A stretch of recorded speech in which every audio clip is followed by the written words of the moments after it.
100 artistas en diversas disciplinas están listos para sorprender a quienes visiten Escazú en la segunda feria Embrujarte.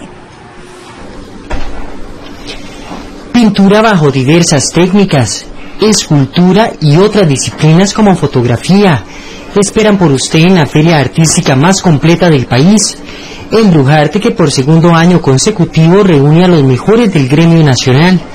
100 artistas esperan por usted en Avenida Escazú, contigua al Hospital Cima San José.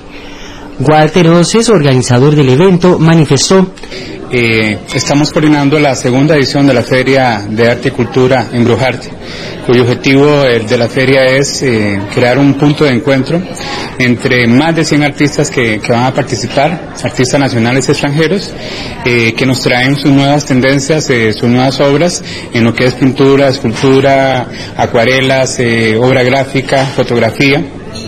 Es una feria donde nos visitan gran cantidad de público en general, amantes del arte. Tendremos actividades folclóricas, conciertos, dentro de los que se destaca el concierto de Guadalupe Urbina, que será el sábado a las 4 de la tarde. También tendremos charlas sobre arte. La entrada es gratuita para todo el público.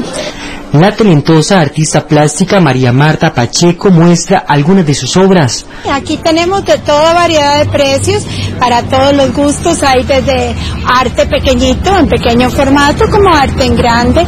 Y la verdad que al haber una feria, el precio es diferente, ¿verdad? También tienen la oportunidad de compartir con los artistas, que eso es muy importante.